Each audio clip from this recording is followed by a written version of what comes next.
As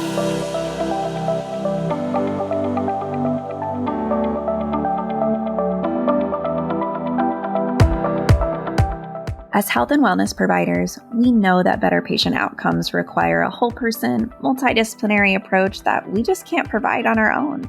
That's why I've started the Wellness Center Creators Podcast.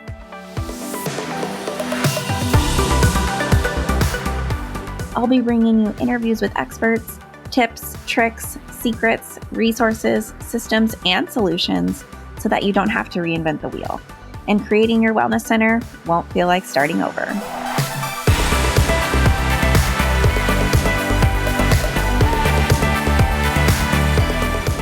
Hello, I'm Kendall, and it's so good to be back with you all for another episode of the Wellness Center Creators Podcast.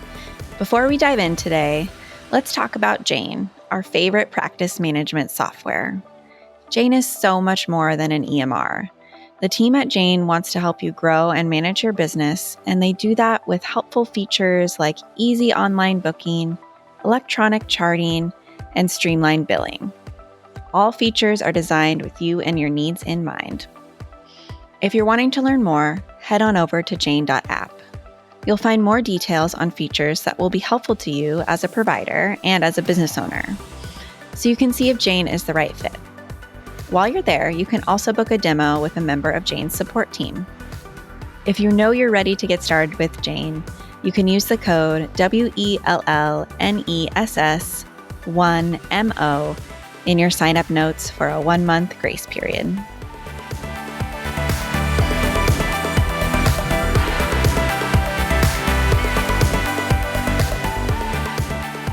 Welcome back to the Wellness Center Creators Podcast. Today we have Heather Jolma-Fray joining us. Did I say your name right, Heather? You did. It's kind of, I do that sometimes too. It's like Heather Jolma-Fray, you know. It just sort of meshed together there. Yes, it does that. Which is odd because I've known you for several years. Yes. I love sharing with our audience how I know our guests. I think relationships are so important. And I think sometimes, especially in this field, we can tend to have these connections that turn into more than what we expected. Yeah. Heather and I met, when did we meet?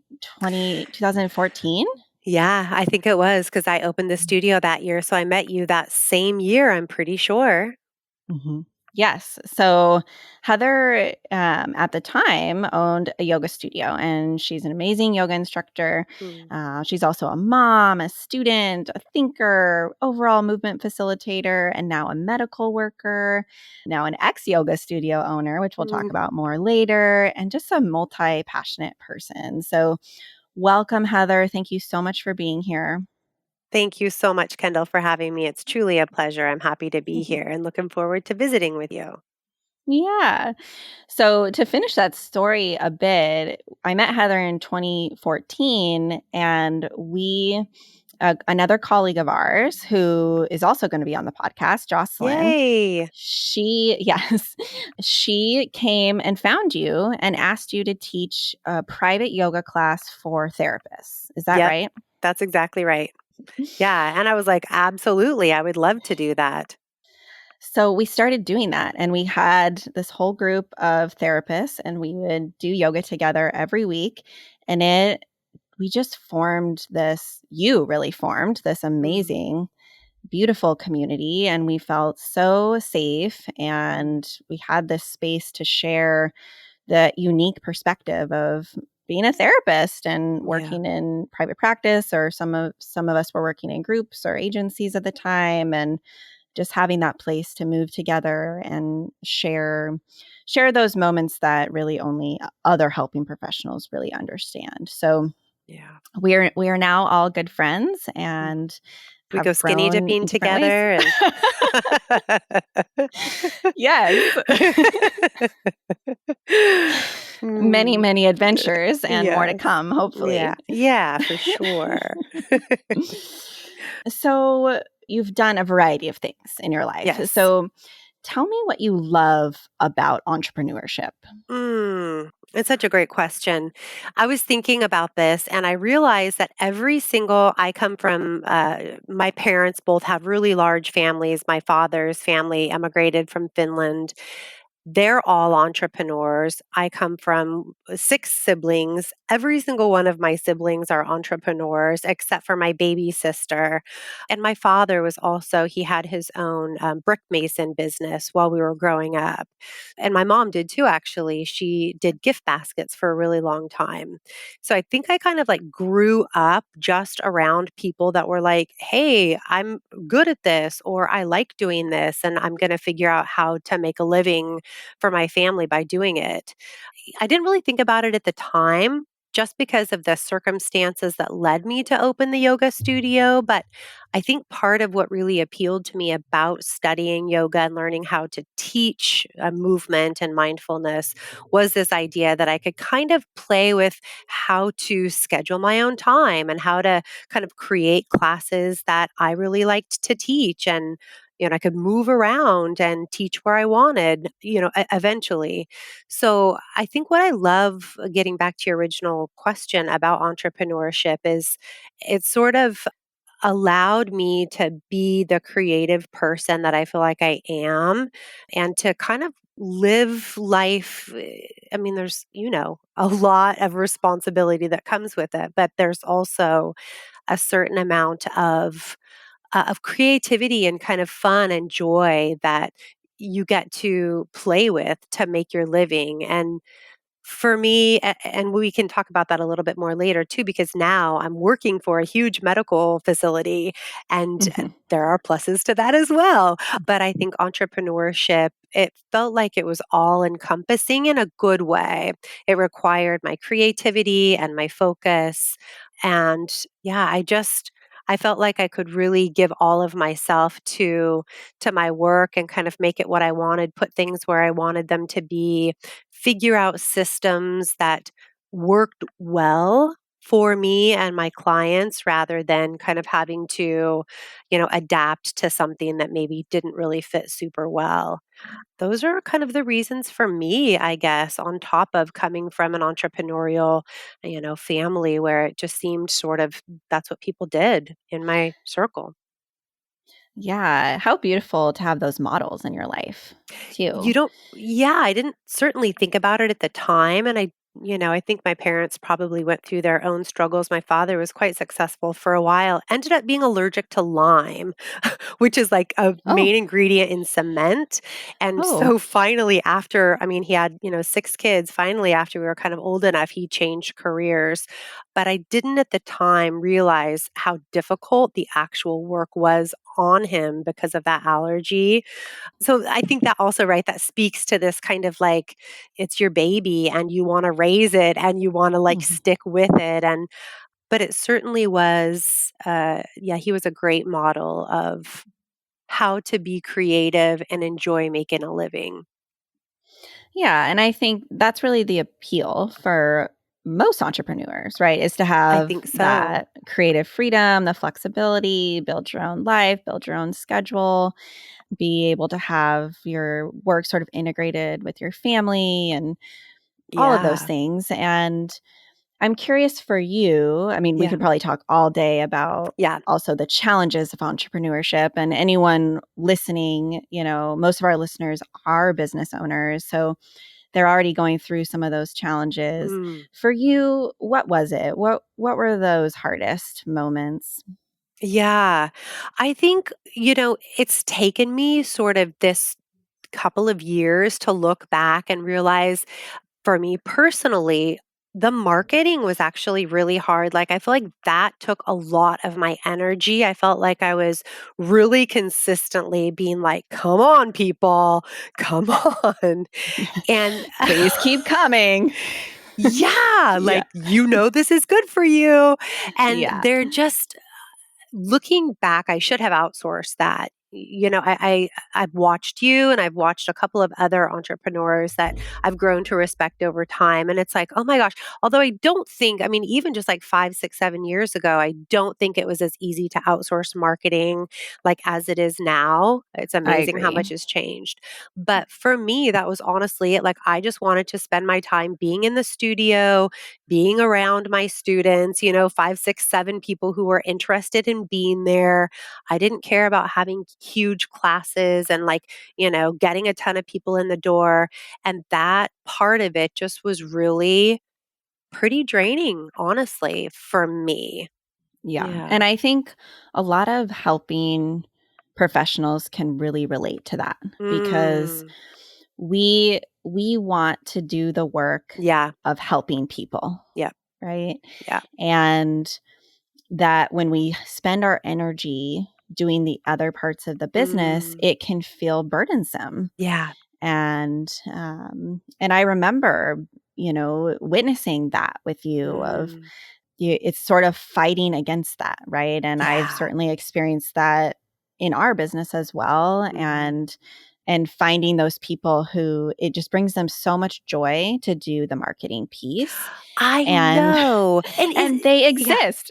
I know, and you found them, and I remember you telling me just like, "Oh my god, this girl is amazing," and she loves it, and I was almost like, "I totally don't believe you." Well, it's sort of like when you find a CPA, and I Yes. think you and I have the same CPA, Yes. and she loves the work. Yeah. And and I remember you telling me about her originally and how much Mm. she loves the work, and I didn't believe you. And then I met her, and it brings her so much joy to Yeah. do taxes, and Yeah. I just can't. I just want to give her a hug. Like I It's so true. And yeah. you saying that, like, it's just, yeah. I mean, I think this is what makes me so happy about you doing this project because, like, if I were to listen to this, like, that would have been a huge aha for me. Like, you Mhm. don't freaking have to do everything. There are people out there who you can afford who would love to do this part of your business for you.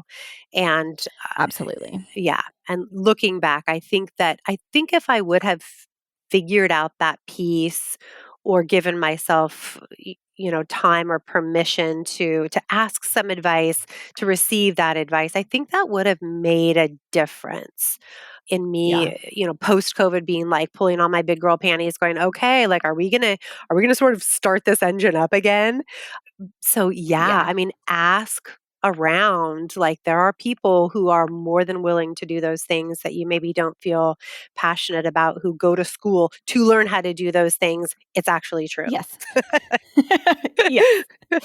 They exist. Mm, Oh, well, so when you owned the studio, you have 2 kids, if you don't mind me sharing that with the totally. audience. Yes, please. Um, and they have quite an age difference between them. Yeah. Yeah. And your younger child was fairly young when you were building your business. So Yes.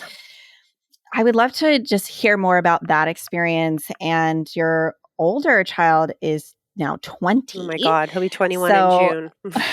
oh my gosh. I know. Um, what are your words of wisdom? I think there are so many of us doing this entrepreneurship thing with Yeah. young kids at home. Yeah. So, what are your thoughts? Yeah. So I took a slightly different route, I think, than a lot of people did, in that my youngest boy was 4 when I opened the breathing room. But I had also, like, just so that listeners are aware, I had also been teaching at a yoga studio and kind of doing the managing thing at a yoga studio even before I was pregnant with him. So he has sort of grown up coming in, like, in my Snuggie or whatever, like me wearing him on my back, like coming in to clean or work at the front desk or whatever. So the piece that I sort of ventured, maybe in a different lane that a lot of people do, is that we kind of homeschooled our kid right away. So he was like with me. I was lucky enough to be able to have landlords and a sort of a situation up there in the studio where I could bring my kiddo and have him I bring his little keyboard, and he had a little room he could go in, and he would read his books and be on his phone and play his keyboard for a couple of hours while I had to teach a class if my husband was working. So I think just the logistics of, okay, like, there's this 2-hour chunk where I don't have anybody to help me out with him. And then I have to get him whatever to grandma's or auntie's or hubby gets home. So just sort of taking on the logistical part and expecting there to be a fair amount of logistics with kiddos. And also, if it's possible, having a space where you work for kids to come and be, for your kid to come and be. And again, I realize that's not possible, and maybe not all parents want to do that, but that ended up working pretty well for us. I think Mhm. Bo ended up being there like once or twice a week with me for a stretch of time. I didn't typically work 8 to 9, 10 hours in a row there, but he would be there for 3 or 4 hours with me. And my older son, Max, was in middle school and high school at the time, which was super convenient because he was right up the street at school. So whether he would, come down and then ride home with me, he could walk to the studio from school. I mean, I think my kids really loved watching me sort of be able to do my own thing. I think they enjoyed kind of participating in it and being a part of it as well. It's a lot of work, but it's also a lot of work to go to a job when you have kids too. And I love the flexibility that owning my own business allowed me to have. And I'm a big pro bring your kid to work person too. And again, I realize that not all types of work you can't do that. I'm lucky, with being a movement facilitator that was, I mean, my oldest boy would actually come when I taught at a gym 20 years ago. He would come with me. I would just put him in the corner or hold him when I taught. So, that kind of work is okay to do with the kiddo. And I always love seeing children at work with their parents. I know it's kind of not a super popular thing to do, and everybody Well, it can't do just it. really, yeah, but it really fosters community, just Yeah, totally. I mean, I met a lot of people, and a lot of people ended up coming to the studio who actually knew me through the school or through the co-op or whatever it was. So, yeah, having your kids around absolutely fosters community for sure. That's a really good way to put it. and, I work with a lot of clients who are opening their wellness centers and they have young kids, and some of them are building family-based wellness centers, which is so beautiful, Mm, or their target populations are, everything perinatal, and mm, it's really being built around the kiddos. And then wow. a lot of clients are building those centers that are more towards adults, and that's how our clinic is Yeah. here. Is we're very family friendly, but it's not actually built for children, Mhm, and we welcome children. So one of the sweetest things for us is being able to, for a staff member to come, an employee to come, share that they're pregnant, and me to share back with them, like, we are so excited for you to bring mhm, your baby to work with you. mhm. you know Right? Yeah. and I mean, really, the look on their face is just one of such gratitude and relief, because it's actually not very common. Yeah, it's a huge thing. I mean, and it's a large reason this why a lot of really wonderful therapists just stop working when they have kids because the place where Yeah. they, work doesn't facilitate that. I remember going potty at the studio, at your studio, and seeing the changing table and being like, this is what I'm talking about.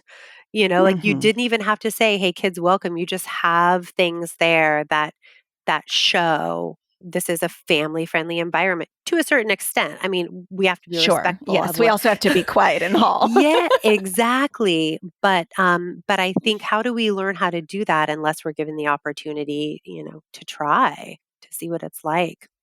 Absolutely.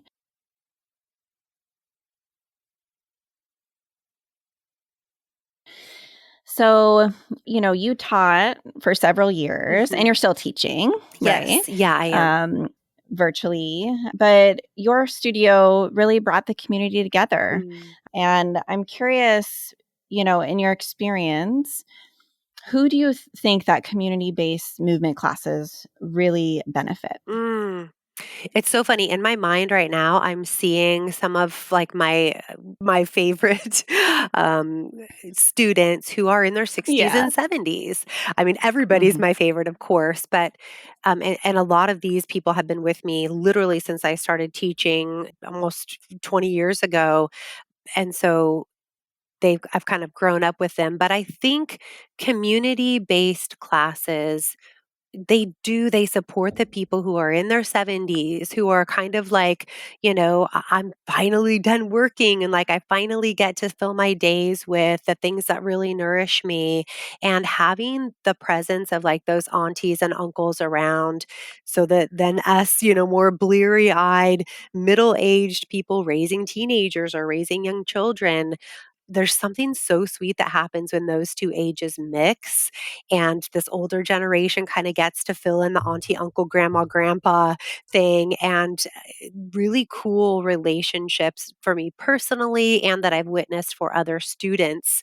Even now, virtually, we have a young person in their 20s who is developing this really cool relationship with these people in their 60s and 70s, just checking in every week and asking, how's your grandson? Whatever it is, Mm, I think that for me, like those two ages, it brings them together in a space where they might not otherwise those two particular generations might not otherwise get to come together and ask questions together and share intimate parts about their lives together and move together.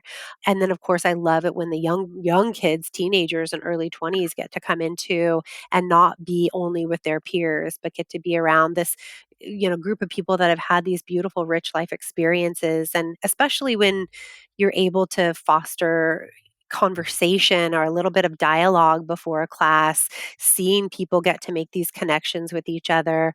I mean, that's where it's at right there. absolutely. And that's something you did and do so well, Heather, is fostering that conversation at the beginning Mm, and end of classes mm, where it's really different than most yoga mm. classes that than people would expect. It's really offering up that time and space, and with it in a structured ish Mm. way, but leaving room for people to share something about their day or their week or their life that they really needed to share with someone, and they have that now, that friend Yeah. and even mentor at times in the class, Yeah. then they're building those relationships, and it's really a special experience. And I think thank you so much for saying that. And I want to just give all due, props to my teacher, my original teacher. Her name now is Sundari Sitaram, but that's really who I learned how to facilitate not only the cueing of class, not only kind of how do we bring people through this really cool hour of time, but how you bookend it. Because it's a particular skill. I think I'm kind of a shy person, like left to my own devices, I would just rather like slide in and slide out. But taking the time and energy to really let people kind of share how they're doing, there is that is worth $1 million right there.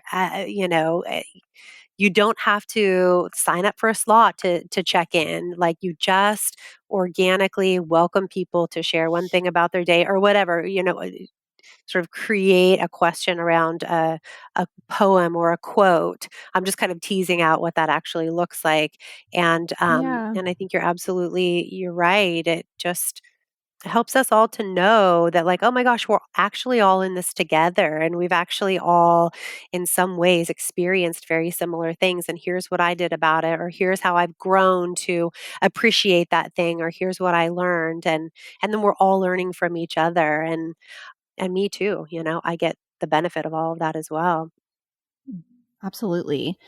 And I think, a lot of wellness center creators That's what they want. They Yeah. want to foster community, Yeah. right?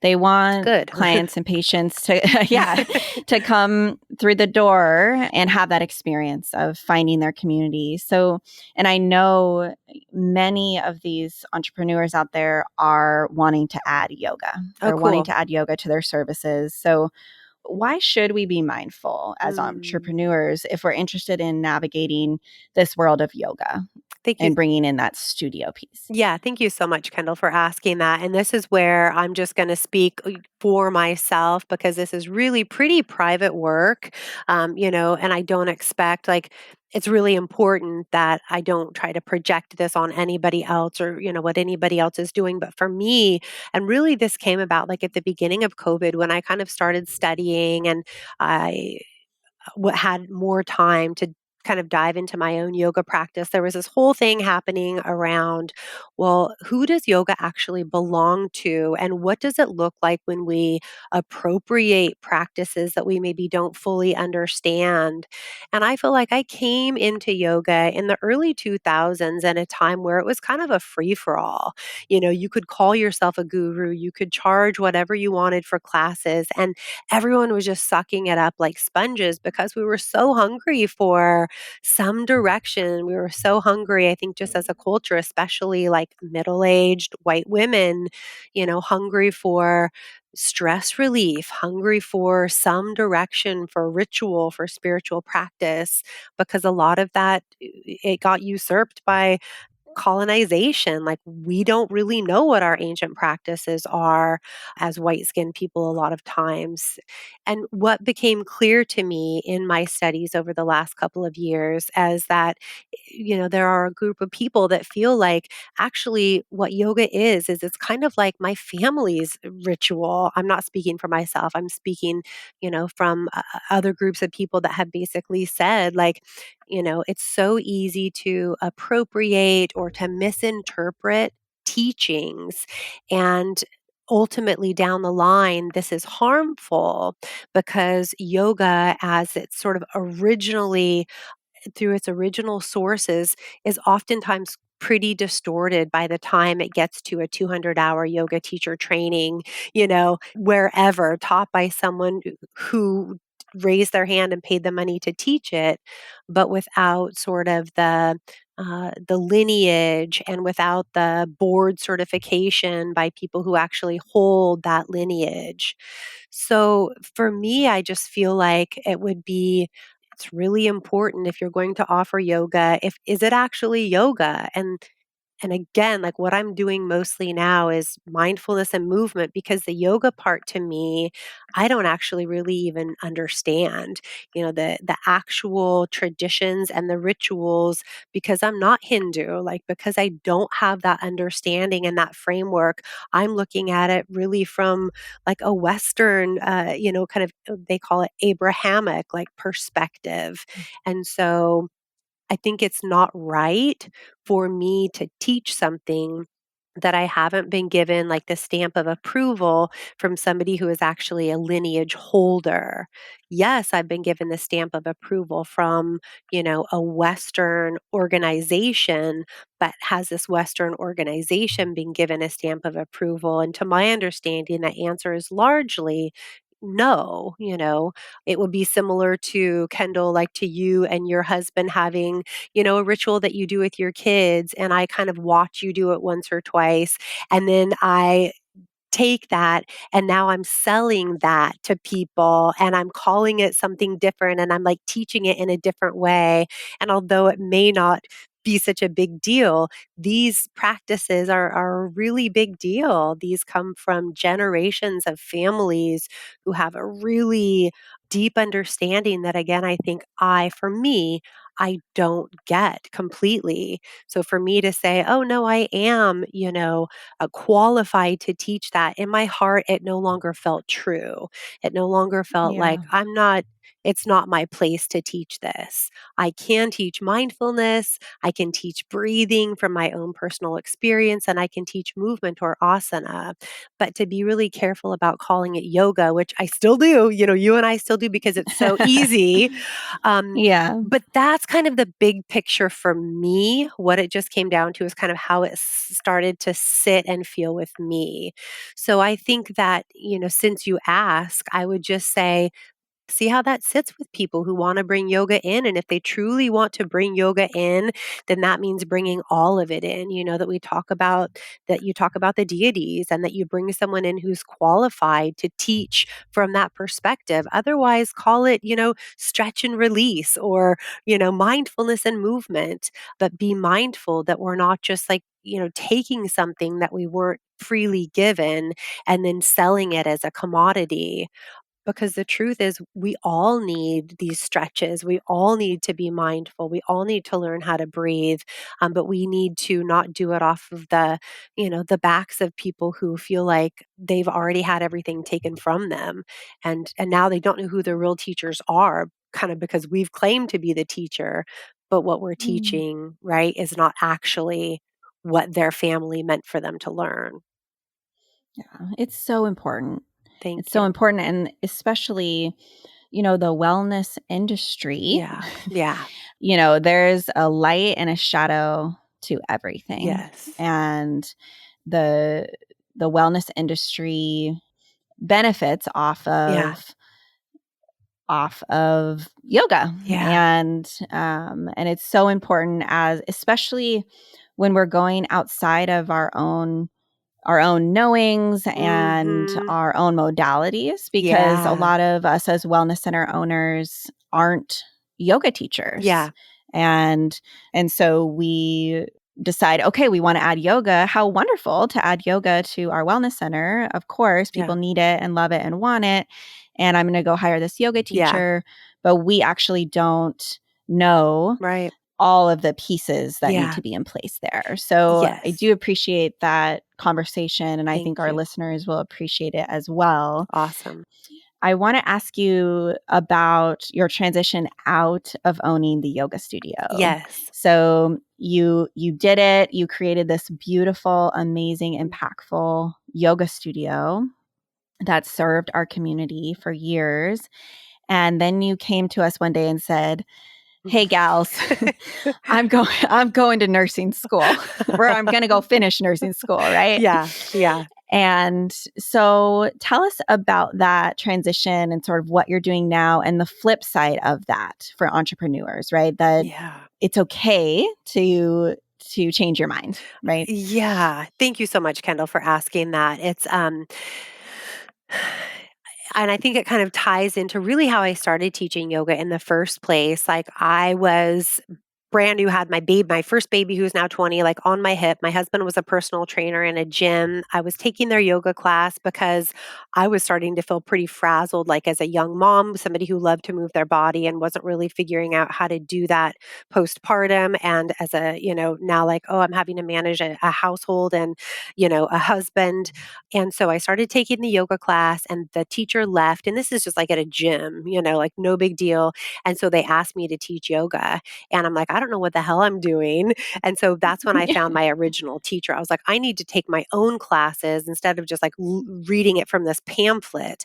And so I kind of fell into teaching. And once I found my root teacher, she's like, oh my gosh, cool. I need someone to clean the bathrooms here. And in exchange, I'll teach you how to teach. And then, hey, will you teach for me? Because her studio is also growing. This is like in 2003, 4, 5.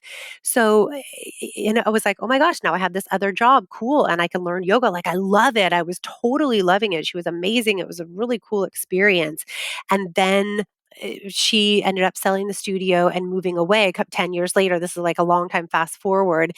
And so we have this whole huge community, hundreds of people saying, well, what's next? And that's when me and a couple of other teachers got together and said, well, let's do it. Let's open this space kind of as a placeholder for these people to go. Our original teacher's gone. We were kind of all in mourning. And that's really what the breathing room became. And I know that you weren't there before when it was this other studio part of that community. And that was what was so cool cool to me is to see people come to the breathing room who I hadn't met before. But originally it was, yeah, this kind of like this idea that it would be a space holder for this large community of people who had been practicing together for a decade already. So, Mm. and it was awesome. I was so glad that I did it and I loved doing it, raising my kids, getting to have a little bit of like creative outlet, running this business that I really liked. Also, for entrepreneurs, my husband has a 9 to 5 who makes most of the money in our family.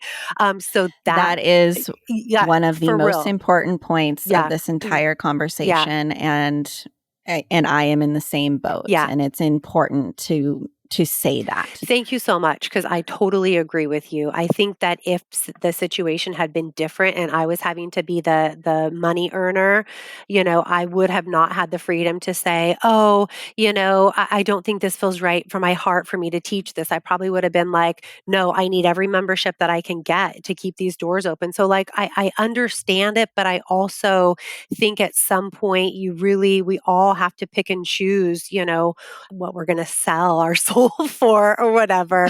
Because, like, we need wellness centers, we do, but be careful about how you do it because you want to look yourself in the mirror at the end of the day and you want to be able to sleep well at night. And sometimes that means making a hard decision. And that's ultimately for me what it was. It came down to this thing of like, I don't feel like I can right now, unless I study for another couple of years, actually anymore call myself a yoga teacher. And I don't know what else I'm going to call it.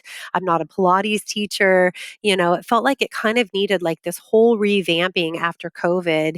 And I just honestly was like, I don't know that I have the energy and I don't know that I know the way to do that right now.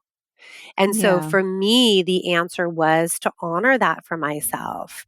And I'm even kind of changing my mind about nursing school. But at the time, a year ago, Oh, goodness. I know, right? A year and a half ago or so, it was pretty obvious to me. We're just because I had to close the studio for COVID, we're just going to let it stay closed. I'm going to continue teaching virtually to this handful of people who just keep logging on every week. We have our Zoom classes and there they are. And it's so nourishing for me too, because they've kind of gone through this whole journey with me. And so I did go back to school and I'm like ready to apply for nursing school. And what I did was get a job at the hospital. This was a requirement on the nursing application. They want to see some clinical hours in the hospital. And now I understand why, because they're like, do you really want to do this? Being in the Yeah, hospital. absolutely. Yeah. So that for me, I guess I think it's a really maybe good place. I don't want to end this conversation, but thinking about the time we have and your question of like, who knows what the future holds? I think feeling free and supporting your own desires to maybe pause and change direction, I think it only serves everybody in the end. I hope. I don't know. I feel like I'm kind of being it's just time to sort of let myself have a little bit of decompression time and figure out what it is that makes sense to come next. And again, I understand not everybody has the, ability to afford that time to ask those questions, but for me that's really what it was about was I didn't feel any more right about just kind of opening it back up and going back to what it was because I had changed and my understanding of what yoga was had changed so much. And I didn't have a path that I thought I could follow that would really make it seamless enough to just sort of open back up.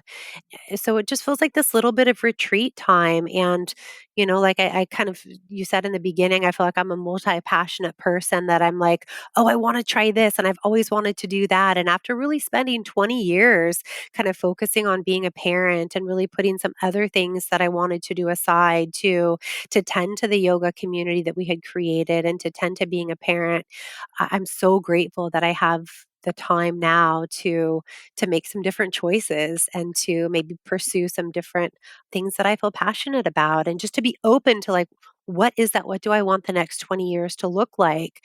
Do I want to go back into, being another sort of community center owner? Do I want to do that again? Or is there something else out there for me? And at this point, honestly, I'm still just like open, like a little doot doot doot doot, just trying to really sit with what I'm learning right now and ingesting that and letting that kind of inform the next bit of time here. It's beautiful. It's that lesson of being open to learning and growing always, Yeah.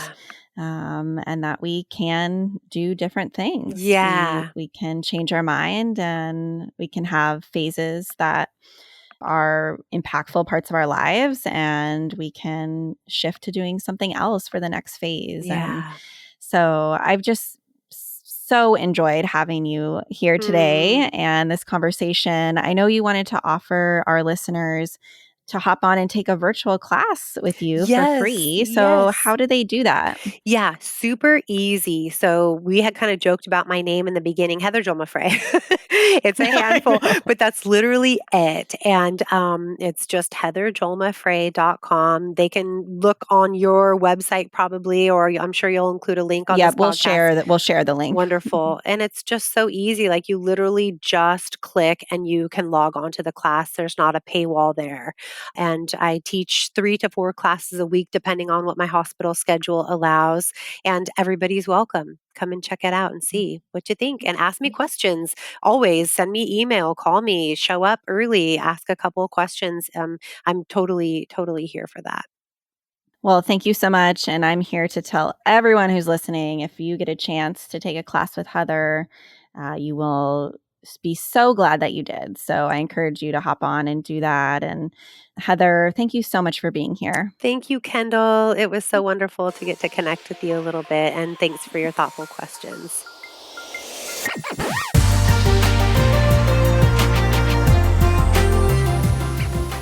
Thanks so much for listening to the Wellness Center Creators Podcast.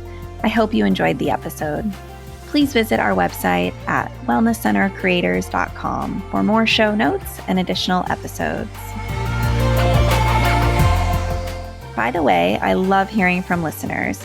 Please send me an email at Kendall, Kendall, at wellnesscentercreators.com with your feedback.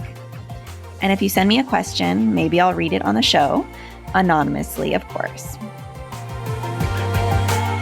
Thanks so much again for listening, and we'll catch you next time on the Wellness Center Creators Podcast.